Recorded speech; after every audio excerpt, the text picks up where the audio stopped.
الحمدللہ رب العالمین والصلاة والسلام علی سید الانبیاء والمرسلین اللہم صلی علی سیدنا و مولانا محمد وعلی آلہ واصحابہ وبارک وسلم وصلی علیہ۔ دنیا کے تمام دیکھنے والوں کو، تمام چاہنے والوں کو، تمام پیار کرنے والوں کو، اور جہاں جہاں تک اس وقت میری آواز کو سنا اور مجھے دیکھا جا رہا ہے، جنید اقبال کی جانب سے انتہائی محبت کے ساتھ السلام علیکم۔ ایک بار پھر ناظرین، آپ کو پر نور صبح میں صبح نور کے ساتھ میں دل کی گہرائیوں سے خوش آمدید کہتا ہوں، اور آئیے بلا توقف چلیں گے حضرت ابو انیس محمد برکت علی علیہ رحمہ کی تالیف اسماء النبی الکریم صلی اللہ علیہ وآلہ وسلم سے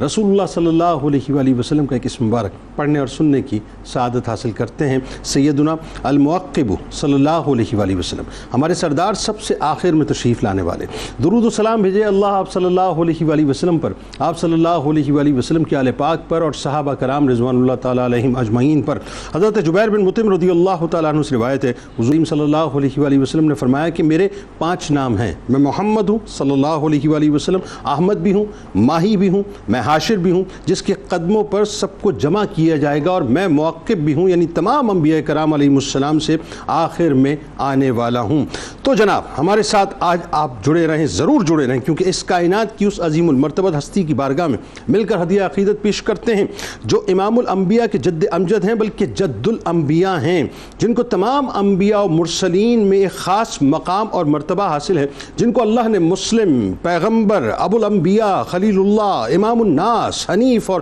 امت کہہ کر پکارا، جو اپنے اوصاف میں حلیم بھی تھے، بہت آہیں بھرنے والے بھی تھے، بہت رجوع کرنے والے بھی تھے، اور صدیق بھی تھے، جن کی پیدائش اللہ کے حفاظتی انتظام کا ایک انتہائی حسین ترین شاہکار تھی، کہ جن کی آمد نمرود کی خود ساختہ دعوی خدائی کی تباہی و بربادی کا اعلان بھی تھی، جن کی بود و باش خدائی کا دعویٰ کرنے والے نمرود کی سلطنت میں اللہ کی طاقت و قدرت کا اعلان بھی تھی۔ اللہ تعالیٰ نے جن کی آل کو کتاب و حکمت سے نوازا اور جنہیں ملک عظیم عطا فرمایا، اللہ تعالیٰ نے جنہیں خلت کا شرف عطا فرما کر سب امتوں میں ہر دل عزیز بنایا، جو اپنی شان و عظمت میں اس قدر بلند ہیں کہ اللہ تبارک و تعالیٰ کی طرف سے بار بار قدرت کی نشانیاں دیکھنے والے بنے، جو رفتوں میں اس قدر بلند ہیں کہ اکثر انبیاء کرام انہی کی اولاد سے ہیں، جن کے نام قرآن پاک کی صورت باقاعدہ بن گئی، اور جو قرآن پاک کی صورتوں کے اندر چمکتے دمکتے ہوئے محشر تک نظر آئیں گے، جن کے احوال و اوصاف قرآن پاک میں بالصراحت مذکور ہیں،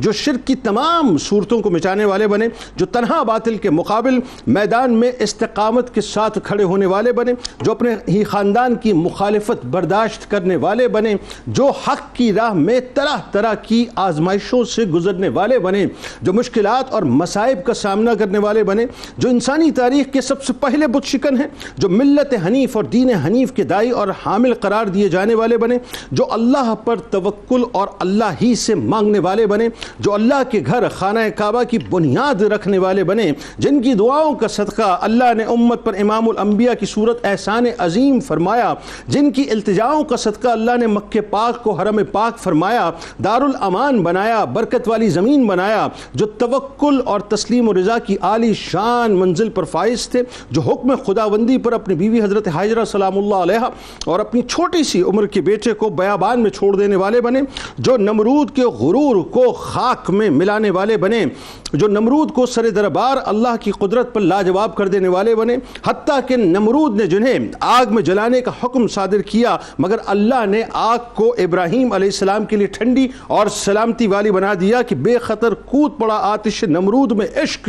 عقل ہے محو تماشائے لب بام ابھی، جو راہ خدا میں کئی مرتبہ ہجرت کرنے والے بنے، حکم خداوندی پر اپنے اکلوتے شہزادے حضرت اسماعیل علیہ السلام کو ذبح کرنے والے بنے، جن کی سب سے بڑی آزمائش بیٹے ابن اسماعیل علیہ السلام کو ذبح کرنے کے متعلق تھی، کہ جس کے بارے میں اللہ تعالیٰ نے فرمایا، اور ابراہیم علیہ السلام نے وفا کا حق ادا کر دیا، جو ہمہ وقت اطاعت الہی اور رضائے الہی میں سرگردہ رہنے والے بنے، جو بڑے حلیم تھے، بڑے نرم دل بھی تھے، اور ہر حال میں اللہ سے رجوع کرنے والے تھے، جو بار بار مختلف مواقعوں پر آزمائے گئے اور ہر بار کامیابی حدیث سے ہمکنار ہوئے۔ ناظرین کرام، آپ علیہ السلام کی شان و عظمت اس قدر بلند ہے کہ جن کی مائیت میں فرشتے نماز ادا کیا کرتے تھے، جن کو اللہ تعالیٰ نے یعنی بار بار قدرت کی نشانیاں دکھائیں، آپ علیہ السلام کو یہ شرف بھی نصیب ہوا کہ آپ کی دعاؤں کی قبولیت کی وہ اعلیٰ ترین منزل ہمیں نظر آتی ہے کہ ایک طرف تو آپ کے شہزادے حضرت اسحاق علیہ السلام کی نسل سے بنی اسرائیل کے تمام انبیاء کرام علیہ السلام تشریف لائے، اور دوسری طرف اس کائنات کے تاجدار احمد مختار نبیوں کے سردار حضرت محمد مصطفیٰ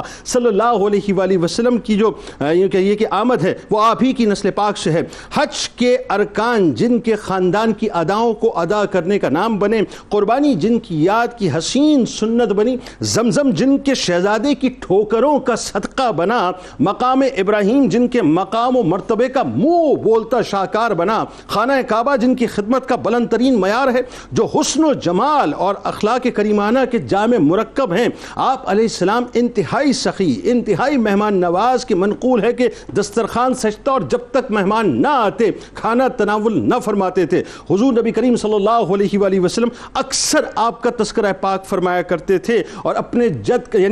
جد کے پیارے سے نام کے اوپر اپنے لاڈلے کا نام ابراہیم رکھا۔ بس یوں کہہ لیجئے ناظرین کہ رسول کریم صلی اللہ علیہ وآلہ وسلم کا جو دیدار کرتے تھے وہ دراصل حضرت ابراہیم علیہ السلام ہی کی زیارت کیا کرتے تھے۔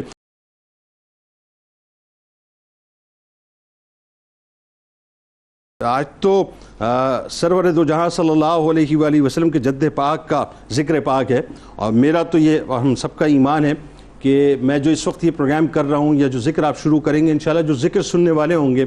ہم سب کو انشاءاللہ اس وقت بھی حضرت ابراہیم علیہ السلام بیت المعمور پہ تشریف فرما، یعنی خانہ کعبہ سے ٹیک لگائے تشریف فرما ہمیں ملاحظہ کر رہے ہوں گے انشاءاللہ۔ آغاز کیجئے اس تیقن سے کہ یہ ذکر وہاں پہنچ رہا ہوگا۔ حضرت ابراہیم علیہ السلام کی عظمت، ان کے القابات، خاص طور پہ قرآن و حدیث کی زبانی۔ یقیناً یہ بات تو بجا ہے کہ جس ہستی کا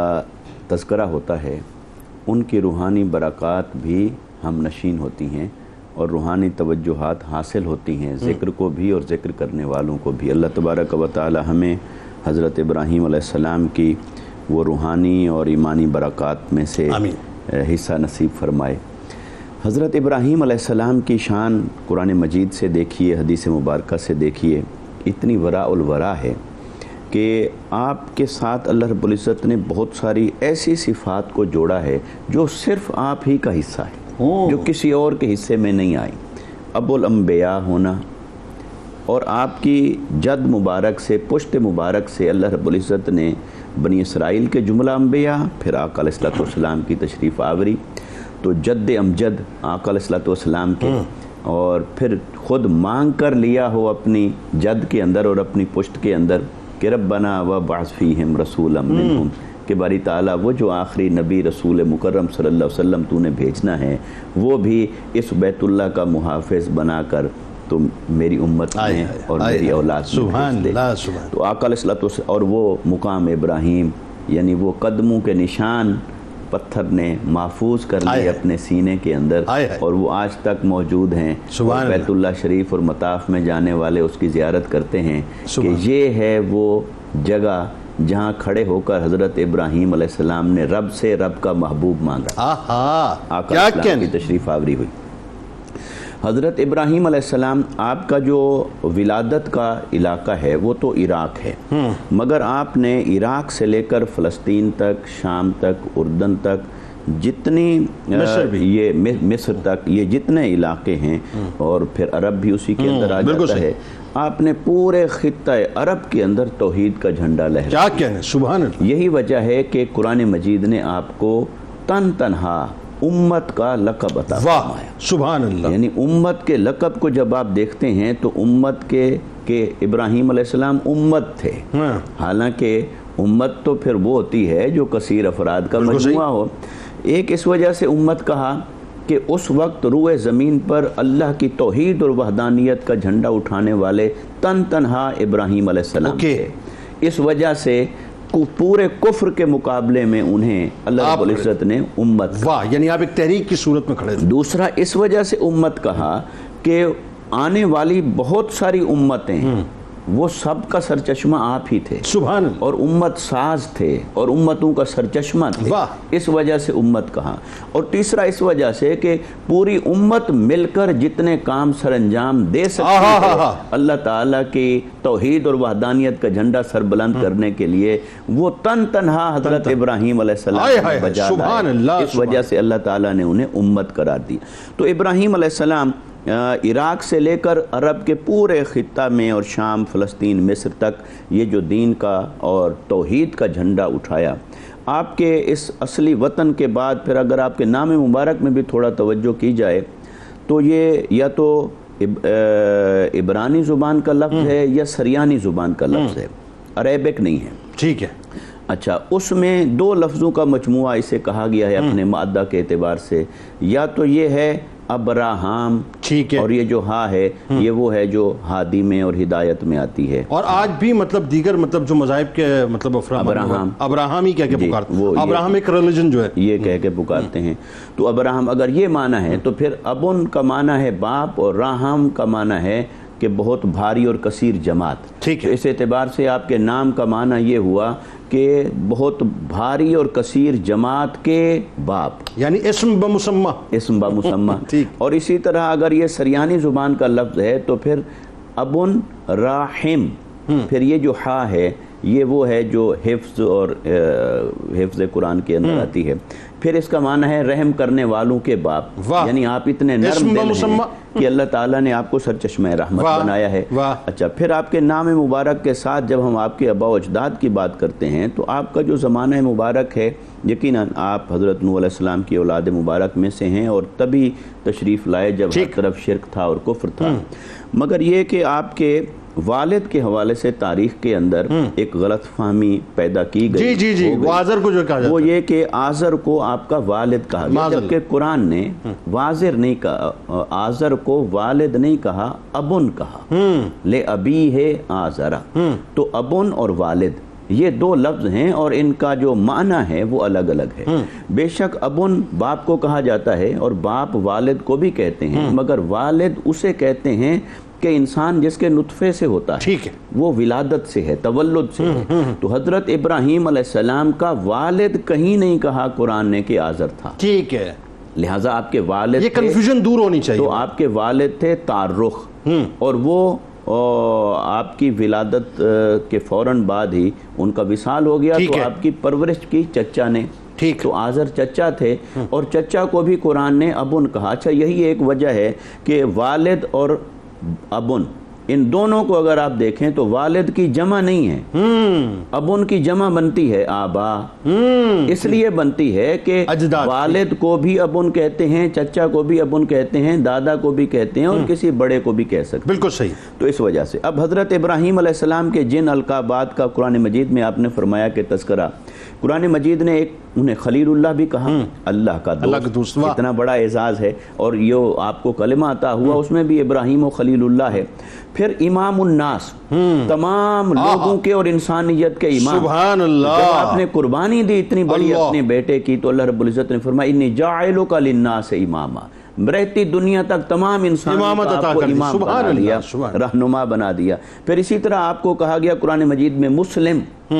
آج آپ اور میں اس لفظ سے دیکھیے کہ کتنی ہماری اٹیچمنٹ رہ گئی ہے، ہم اپنا تعارف اور لفظوں سے کراتے ہیں، اصل انٹروڈکشن یہ ہے تیار نہیں، اور یہ ہے کہ حضرت ابراہیم علیہ السلام کو بھی قرآن نے کہا مسلم، پھر کہا یعنی ہمارے انٹروڈکشن کا اوریجن جو ہے وہ یہ ہے کہ ہم مسلم ہیں، اور حنیف، اور حنیف اور جیسے دین حنیف، ملت حنیفیہ، تو حنیف کہتے ہیں کہ ہر قسم کے باطل سے کنارہ کش ہو کر حق کی راہ پر ہمیشہ قائم رہنے والے، پھر موقن یعنی صاحب یقین، پھر اسی طرح آپ کو حلیم کہا، منیب کہا، امام المتقین کہا۔ تو قرآن مجید نے کثرت کے ساتھ آپ کا تذکرہ کیا، بلکہ آپ کے نام پہ پوری ایک سورہ مبارکہ ہے، سورہ ابراہیم، اور حدیث میں بھی ذکر آیا، اور آپ اپنی ذات میں اور تعلیمات میں رہتی دنیا تک انسانیت کے لیے ہدایت کا سرچشمہ ہے۔ اور آپ یہ دیکھیے یہ القابات جو ہے وہ کسی انسان کے دیے ہوئے نہیں، اللہ رب العزت کے دیے ہوئے اور قرآن میں، اور کمال یہ کہ ان القابات کی صبح و شام 24 گھنٹے جو ہے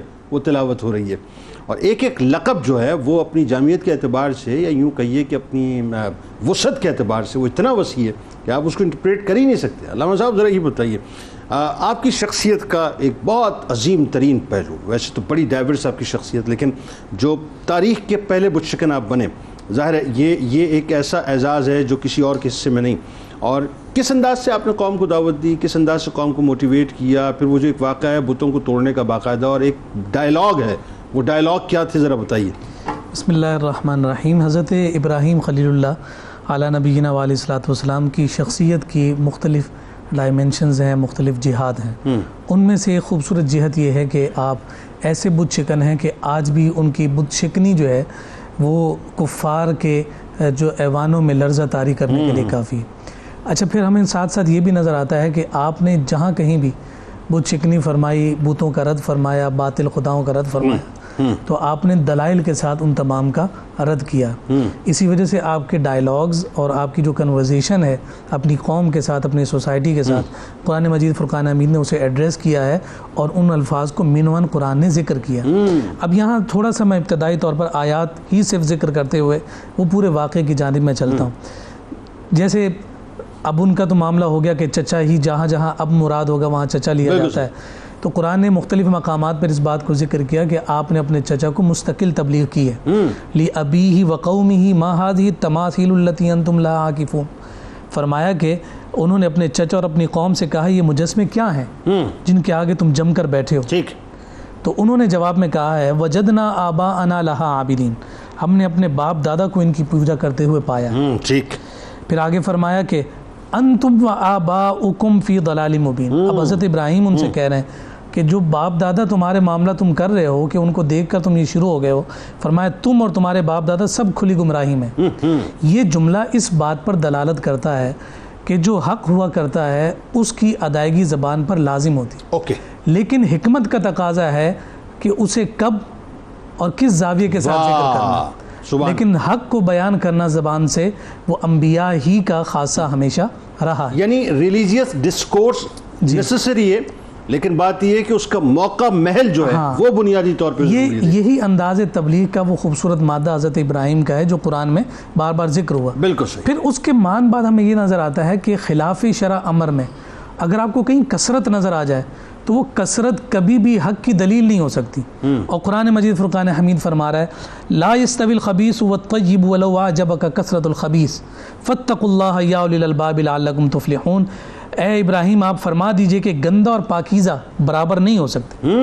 اگرچہ گندے لوگوں کی کثرت تمہیں تعجب میں ڈال دے. ٹھیک. ایک کھڑے ہیں اور پوری قوم ایک طرف ہے، تو فرمایا کہ ان کی کثرت تمہیں اگرچہ تعجب میں ڈال دے، لیکن فرمایا کہ پاکیزہ اور گندہ برابر نہیں ہو سکتے. اور فرمایا فاتقوا اللہ یا اولی الالباب، اے عقل والو تم اللہ سے ڈرتے رہو تاکہ تم فلاح پاؤ. اب آگے پھر وہ جب یہ بات ایسی ہوئی تو یہ ایک ایکسٹرا آرڈنری بات تھی جس پر وہ آگے سے قوم کہہ رہی ہے اجئتنا بالحق ام انت من اللاعبین، کہیں تم ہمارے ساتھ کھیل مذاق تو نہیں کر رہے کہ کیسی عجیب بات کر رہے ہو. تو آپ فرما رہے ہیں بر ربکم رب السماوات والارض الذی فطرہن وانا علی ذلکم من الشاہدین. اس ساری بات کو ذکر کرنے کے بعد یہاں جو ایک کلیکٹیو سائیکولوجی آف سوسائٹی ہمیں نظر آتی ہے وہ یہ ہے کہ کوئی بھی امر جب کثرت کے ساتھ اور مزاج و عادت کسی قوم میں رچ بس جائے اگرچہ وہ باطل ہوتی ہے تو وقت گزرنے کے بعد وہ اس قدر رچ بس جاتی ہے اس کے اگینسٹ اگر کوئی بات آ جائے تو وہ کسی طور پر بھی قبول کرنے کو سوسائٹی تیار نہیں ہوتی. اور جب وہ تیار نہیں ہوتی تو پھر وہ کیا کرتی ہے جب لاجواب ہو جاتی ہے. قرآن کہہ رہا ہے فما کان جواب قومی الا ان قالوا اقتلوه او حرقوا. تو ابراہیم کی قوم کو جب کوئی جواب نہ ملا تو وہ کہنے لگے انہیں قتل کر دو یا انہیں جلا دو. آپ یہ دیکھیے قرآن نے ہیومن سائیکالوجی کو کس طرح سے ایڈریس کیا. بالکل ایڈریس کیا. اور پھر آپ دیکھیے اس مکالمے کی طرف آتے ہیں جب پہلا بت شکنی کا یہ بڑا امپورٹنٹ بتائیے. فنظر نظرۃ فی النجوم فقال انی سقیم. وہ میلے کی طرف جانے لگے، آپ نے آسمان کی جانب ستاروں کو دیکھا اور کہا کہ میں بیمار ہونے والا ہوں. نجوم پر یعنی ستاروں پر وہ بہت زیادہ اعتقاد رکھتے تھے قوم کے افراد، تو انہوں نے یہی سمجھا کہ ہاں انہوں نے علم نجوم سے جان لیا کہ یہ بیمار ہونے والے، اس لیے یہ ہمارے ساتھ نہ جائیں تو بہتر ہے کہ ان کی بیماری کہیں متعدی نہ اور ہم بھی بیمار نہ ہو جائیں، آپ کو چھوڑ کر جا رہے ہیں. فتولوا عنہ مدبرین. تو قوم کے لوگ ان سے پیٹ پھیر کر چلے گئے. اب آگے دیکھیے قوم کے لوگ جا رہے ہیں اور آپ کہہ رہے ہیں کھڑے ہوئے تاللہ لاکیدن اصنامکم بعد ان تولوا مدبرین، اللہ کی قسم تم پھیر کر جاؤ تو صحیح، تمہارے میں بتوں کا وہ حال کروں گا کہ تم دیکھتے رہ جاؤ۔ تو کمزور لوگ اور جو گزرنے والے کھڑے ہو گئے جملے پہ، کاش یہ سوچ آج پیدا ہو جائے۔ وہ سنتے تو جا رہے ہیں لیکن نظر انداز کر رہے ہیں، اگنور کر رہے ہیں کہ انہوں نے کیا کرنا ہے۔ اور پھر اس کے بعد آگے دیکھیے، فراغ الی آلہتہم فقال الا تأکلون ما لکم لا تنطقون فراغ علیہم ضربا بالیمین، فرمایا کہ آپ ان کے خداؤں کی طرف چھپ کر چلے، پھر فرمایا تم کھاتے نہیں، ما لکم لا تنطقون، تمہیں کیا ہو گیا کہ تم بولتے نہیں؟ تو لوگوں کی نظروں سے بچ کر ضربا بالیمین، اپنے سیدھے ہاتھ سے انہیں مارنے لگے اور بتوں کو گراتے چلے گئے اور پاش کرتے رہے۔ فجعلہم جذاذا الا کبیرا لہم لعلہم الیہ یرجعون، تو ابراہیم نے ان سب کو ٹکڑے کر دیا سوائے ایک بت کے چھوڑ دیا جو بڑے والا تھا، تاکہ یہ لوگ واپس آئیں تو اس کی طرف رجوع کریں۔ اب جب واپس آئے ہیں، قالوا من فعل هذا بآلہتنا انہ لمن الظالمین، یہ کس نے ہمارے خداؤں کے ساتھ یہ معاملہ کیا، بے شک کرنے والا بڑا ظالم ہے۔ وہ جو لوگوں نے سنا تھا نا جاتے ہوئے، انہوں نے کہا سمعنا فتى یذکرہم یقال له ابراہیم، ہم نے سنا ہے ایک نوجوان سے کہ جس کو ابراہیم کہتے ہیں، وہ یہ بات کر رہا تھا۔ اور یہ ساری گفتگو کرنے کے بعد حضرت ابراہیم نے ان کے سامنے اپنی بات رکھی۔ ثم نکسوا علی رؤوسہم لقد علمت ما ہؤلاء ینطقون افتعبدون من دون اللہ ما لا ينفعکم شیئا ولا یضرکم، فرمایا کیا تم اللہ کے سوا ان کی عبادت کرتے ہو جو نہ نفع دیتے ہیں نہ نقصان؟ جب کوئی بات نہ بن پڑی، یہ آخری بات انتہائی اہمیت کی حامل ہے، باطل کو جب جواب نہیں بنتا تو پھر وہ اپنی طاقت حق پر آزمانے کی کوشش کرتا ہے، اور انہوں نے بھی یہی کیا تھا، اور آج بھی ہمیں یہی نظر آتا ہے کہ باطل جب حق کو دبانا چاہتا ہے پھر اپنی طاقت کا اظہار کرتا ہے۔ پھر انہوں نے کیا کیا؟ انہوں نے یہ کیا فَأَرَادُوا بِهِ كَيْدًا فَجَعَلْنَاهُمُ الْأَسْفَلِينَ، اور پھر حَرِّقُوهُ وَانصُرُوا آلِهَتَكُمْ إِن كُنتُمْ فَاعِلِينَ، آپس میں مشورہ کرنے لگے اس نوجوان کو روکو، اس کو جلا دو اگر تم اپنے خداؤں کی مدد کرنا چاہتے ہو۔ اب ابنو لہو بنیانا فالقوا فی الجحیم، اس کے لیے ایک عمارت بناؤ پھر اسے بھڑکتی آگ میں ڈال دو، یعنی نام مٹانا چاہتے ہیں، جب حق ان سے چھپتا نہیں تو پھر وہ حق کے علم بردار کو مٹانے کو۔ اور دیکھیں کتنا سائیکولوجیکلی ڈیل کیا ابراہیم علیہ السلام نے کہ اس بڑے بت کے گردن کے اندر کلہاڑا ڈالنے کے بعد کہا کہ جی اسی نے کیا جو کچھ بھی کیا ہے، اور انہی کو جو ہے وہ اپنا لاجواب کر دیا کہ یہ تو بولتا بھی نہیں، ہلتا بھی نہیں، کچھ بھی نہیں کرتا۔ اچھا اب یہ ایک پورا معاملہ ہو گیا اور بالکل منظرنامہ لوگوں کو سمجھ آ رہا ہے کہ وہاں تک پہنچ چکا ہے کہ جہاں نمرود کی بات جو ہے وہ آئے گی۔ لیکن اس سے پہلے کہ وہ جو آگ میں ڈالے جانے والا معاملہ ہے، نمرود نے جو خدائی کا دعویٰ کیا، ایکچولی پہلے وہاں سے مطلب ہم چیز سلسلے کو جوڑ دیتے ہیں۔ ابراہیم علیہ السلام نے پھر وہی بات ہے جیسے میں نے کہا نا کہ یہ جو ریلیجیس ڈسکورس ہے، اگر یہ للہیت کے تحت ہو اور اس میں صرف اور صرف اللہ کی رضا ہو تو پھر اس کا انداز کچھ اور ہی ہوتا ہے، پھر آپ دلائل کی بنیاد پہ باطل کو ڈھیر کرتے ہیں۔ نمرود کو جس انداز سے آپ نے ڈھیر کیا وہ بتائیے، پھر ظاہر ہے اس کے بعد پوری قوم جو ہے وہ آپ کے خلاف تھی اور آپ ایک طرف تھے، اور آپ کو جو آگ میں پھینکے جانے کا سارا واقعہ ہے اور پھر جو نمرود کا انجام ہوا ہے بتائیے کیا ہوا۔ بسم اللہ الرحمن الرحیم والحمد للہ والصلاة والسلام علی رسول اللہ۔ جنید بھائی، دنیا میں چند لوگ ایسے گزرے ہیں جن کو اللہ تبارک و تعالی نے پوری دنیا کی حکمرانی عطا فرمائی، اور ان میں سے ایک نمرود تھا۔ نمرود کو چاہیے تو یہ تھا کہ اس سلطنت پر، اس جو بادشاہت جو اس کو ملی، اس پر رب تعالیٰ کا وہ شکر ادا کرتے ہوئے توحید پرست رہتا، لیکن وہ پہلا شخص تھا، وہ پہلا بادشاہ تھا جس نے دعوی ربوبیت کیا تھا۔ دنیا میں اس سے پہلے کسی نے دعوی ربوبیت نہیں کیا، تو لہٰذا جب اتنی بڑی سلطنت ہے، دعویٰ بھی اس قدر بلند ہے، تو اس کے مقابلے میں بھی ایسی شخصیت درکار تھی جو اولو العزم ہو، جو ہمت والی ہو، تو اس میں سیدنا ابراہیم علیہ السلام کا انتخاب کیا گیا۔ اچھا، سیدنا ابراہیم علیہ السلام کا جو اس سے مکالمہ ہوا، اس کا اگر ہم پس منظر دیکھتے ہیں تو ہمارے سامنے مفسرین کی وہ تحریرات آتی ہیں کہ آپ ارشاد فرماتے ہیں کہ حضرت ابراہیم علیہ السلام کے دور میں قحط سالی ہوئی، اور لوگ جو ہے اپنے اناج کے حصول کے لیے نمرود کا دروازہ کھٹکھٹانے لگے، لیکن اس نے ایک شرط رکھ دی۔ وہ شرط یہ تھی کہ جو مجھ پر ایمان لائے گا، مجھے خدا مانے گا، تو میں اس کو دوں گا۔ اچھا، حضرت ابراہیم علیہ السلام بھی جاتے ہیں وہاں پر، اور ابراہیم علیہ السلام سے بھی وہ یہی کہتا ہے کہ تمہارا رب کون ہے؟ تو وہاں پہ قرآن مجید فرقان حمید کے وہ کلمات ہمیں ملتے ہیں کہ ابراہیم علیہ السلام نے یہ ارشاد فرمایا ربی الذی یحیی و یمیت، کہ میرا رب تو وہ ہے کہ جو زندگی دیتا ہے اور موت دیتا ہے۔ جب یہ کلمات اس نے نمرود نے سنے تو اس نے کہا یہ کون سی بڑی بات ہے، اس نے کہا انا احیی و امید، کہ میں بھی زندہ کرتا ہوں اور جو ہے وہ مردہ کرتا ہوں۔ چنانچہ اس نے 2 بندوں کو بلایا، ایک کو سزائے موت ہوئی ہوئی تھی، اس کو آزاد کر دیا، اور دوسرے کو جو بے گناہ تھا اس کو قتل کروا دیا۔ اب یہاں پر سمجھنے کی بات یہ ہے کہ یہ اتنا بونا تھا وہ ذہنی طور پہ، اتنی موٹی عقل والا تھا کہ وہاں ابراہیم علیہ السلام یہ بات کہہ رہے ہیں کہ وہ زندگی دیتا ہے، وہ موت دیتا ہے۔ بندہ خود اگر اپنی ذات میں غور کر لیتا کہ میں ایک نطفہ ناپاک تھا، بے جان تھا، اللہ پاک نے مجھے حیات دی اور وہی مجھے پھر موت دے گا، اگر اپنی ذات میں ہی غور و فکر کر لیتا، اطراف میں ہی دیکھ لیتا تو توحید پرست ہو جاتا۔ لیکن اس نے تو ایک صورت سے دوسری صورت میں منتقل ہونا دیکھا۔ اچھا، یہاں پر ابراہیم علیہ السلام نے جان لیا کہ یہ اس طرح موٹی عقل والا یہ سمجھے گا نہیں، تو حضرت ابراہیم علیہ السلام نے پھر اس کو ایک اور جو ہے وہ یوں سمجھ لیں کہ مناظرانہ گرفت کرتے ہوئے ایک اور کلمہ ارشاد فرمایا کہ ان اللہ یاتی بالشمس من المشرق، کہ میرا رب تو وہ ہے کہ جو مشرق سے سورج کو لے کر آتا ہے، تو فرمایا فاتی بہا من المغرب، تو تو مغرب سے لے کے آ۔ تو قرآن مجید نے ارشاد فرمایا فبہت الذی کفر، کہ وہ مبہوت ہو گیا جس نے کفر کیا تھا۔ یہ ہے یہاں پہ کہ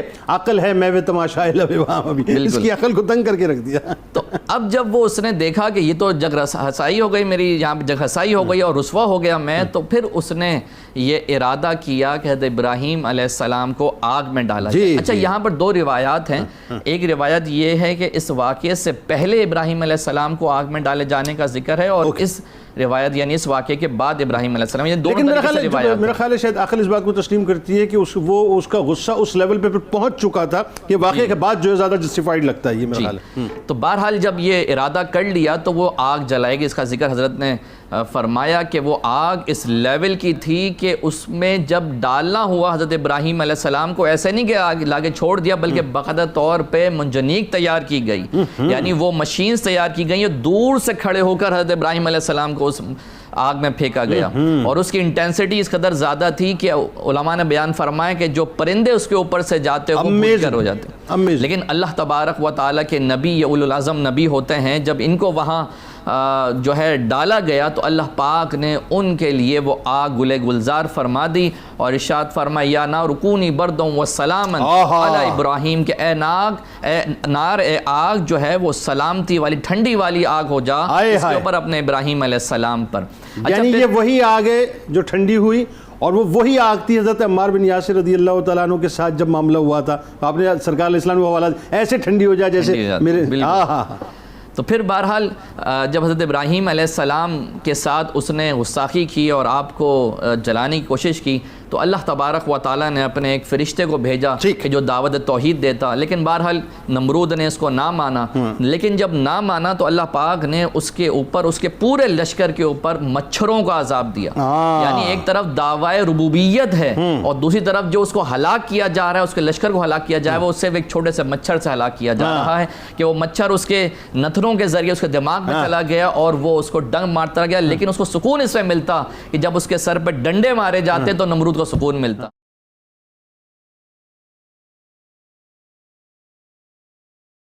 ذرا مفتی صاحب یہ بتلائیے، بڑا امپورٹنٹ موضوع ہے، اس موضوع کے اندر کئی صاحب مطلب میسیجز ہیں۔ ابراہیم علیہ السلام، اب دیکھیں یہ کیسی بیونڈ دی، مطلب یہ عقل جو ہے تسلیم ہی نہیں کرتی کہ ایک بیٹے کو ایک باپ جو ہے قربان کا لے جائے صاحب ذبح کرنے کے لیے، یعنی تسلیم و رضا کی یہ کیسی منزل ہے، بتائیے ذرا۔ جی بالکل، آپ کے سوال کی طرف آنے سے قبل جو آپ نے ماشاءاللہ بات کی، بہت خوبصورت بات ہے نظام قدرت کی، کہ اللہ تبارک و تعالی جب کسی انتہائی بڑے ظالم کو عبرت کے انجام تک پہنچانا چاہتا ہے تو کمزور سے کمزور شے سے اس کا وہ انجام کر دیتا ہے۔ مگر دیکھیے کہ سوال یہ ہے کہ یہ کسی بھی قوم کے اوپر ایسا شخص نمرود جیسا جو مسلط ہو جائے اور وہ پھر لوگوں کو کہے کہ میری پوجا کرو اور مجھے خدا مانو اور مجھے خدا سمجھو اور میری عبادت کرو۔ اب سوال یہ ہے کہ ایک طرف تو وہ ظالم ہے، مگر دوسری طرف اس قوم کے لیے بھی ایک المیہ ہے کہ وہ اسے کس طرح سے قبول کر کے بیٹھی ہے۔ وہ کس طرح اس کی عبادت اور بندگی کر رہی ہے، اور اس کی عقل کے اوپر کیسے پردہ پڑا ہوا ہے کہ وہ حق بات کے ساتھ کھڑے ہونے کی بجائے وہ اس کی ہر خواہش کے پیچھے چل رہی ہے۔ تو لہٰذا جہاں ظالموں کو اللہ تعالیٰ کیفر کردار تک پہنچاتا ہے، وہاں قوموں کے لیے بھی ضروری ہوتا ہے کہ وہ اپنے حصے کا فرض ادا کریں۔ اب جو سوال آپ نے کیا کہ حضرت ابراہیم علیہ السلام اور حضرت اسماعیل علیہ السلام اللہ تعالیٰ کی بارگاہ میں کس طرح سے تسلیم و رضا کا مظاہرہ کرتے ہیں، دیکھیے یہ قربانی آج ذوالحج شریف آنے والا ہے اور اسی قربانی کی یاد منائی جائے گی۔ تو یہ قربانی اللہ رب العزت نے جو حضرت ابراہیم علیہ السلام پر رکھی تو کتنی بڑی قربانی ہے، اور اس بڑی قربانی کے اندر جو اللہ کی رضا کے سامنے سر تسلیم خم کرنے کا جو نمونہ حضرت ابراہیم علیہ السلام کی زندگی میں اور حضرت اسماعیل علیہ السلام کی صورت میں ہمیں نظر آ رہا ہے، وہ آج ہمارے لیے پیغام ہے کہ اللہ کی رضا کی خاطر، اللہ کی اطاعت کے سامنے، اللہ کے حکم کے سامنے اپنی نعمتوں کو بھی قربان کرنا، آسائشوں کو قربان کرنا، اور اللہ کی رضا کے لیے سب کچھ کر گزرنا، یہ ہے جو بندہ مومن کا مقصود ہے۔ اور قرآن مجید جہاں اس کا تذکرہ کرتا ہے، یوں تو بہت سارے مقامات پر ہے، مگر سورہ الصافات کے اندر اس کی تفصیل آئی ہے، تو اللہ رب العزت نے اس تفصیل کو بیان فرمایا ہے۔ فرمایا فلما بلغ معه السعي قال یا بنی انی ارى فی المنام انی اذبحک فانظر ماذا تری۔ تو اللہ رب العزت نے فرمایا کہ جب وہ بیٹا اسماعیل علیہ السلام چلنے پھرنے دوڑنے کی عمر کو پہنچا، یعنی چلنے پھرنے اور دوڑنے کی جو عمر ہے یہ کالج کی عمر نہیں ہوتی، یہ سکول کی عمر بھی نہیں ہوتی، یہ پرائمری اور پری پرائمری کی عمر ہوتی ہے، چلنے پھرنے کی عمر۔ یہ ایسے سمجھیں کہ سکول جانے سے بھی پہلے کی عمر ہوتی ہے چلنے پھرنے کی عمر۔ اب اس چلنے پھرنے کی عمر کو مد نظر رکھیے، اور پھر قرآن نے کہا اس میں حضرت ابراہیم علیہ السلام کہتے ہیں کہ بتائیے میں نے خواب میں دیکھا ہے کہ میں آپ کو ذبح کر رہا ہوں، میں آپ کو قربان کر رہا ہوں۔ اب دیکھیے یہ ایک ایسی بات تھی کہ اس کو تو سن کے تو عام طور پر خوف طاری ہوتا ہے، بالکل صحیح۔ اگر آپ کسی عام بچے کی بات کریں تو اسے تو خوف زدہ ہو جانا چاہیے تھا، مگر حضرت اسماعیل علیہ السلام کیا تسلیم و رضا ہے، اور وہاں پر بھی اس عمر میں اللہ رب العزت کی معرفت کا یہ عالم ہے کہ وہ کہتے ہیں قال یا ابت افعل ما تؤمر، کہ اے ابا جان میں اللہ کے سامنے حاضر ہوں، آپ کیجئے جو آپ کو حکم ملا ہے۔ گویا وہ یہ بھی جانتے تھے کہ ابراہیم علیہ السلام اللہ کے نبی ہیں، اور شان نبوت کیا ہے، مقام نبوت کیا ہے، انہیں وحی کے ذریعے حکم آیا ہے، اور انہوں نے بھی اس وحی کے حکم کے سامنے سر تسلیم خم کرنا ہے اور مجھے بھی کرنا ہے،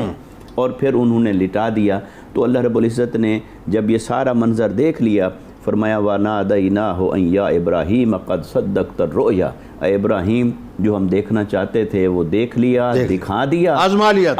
اب ہم اس یاد کو قائم رکھیں گے، وَتَرَكْنَا عَلَيْهِ فِي الْآخِرِينَ، اور اس یاد کو ہم نے بعد میں کے اندر برقرار رکھا۔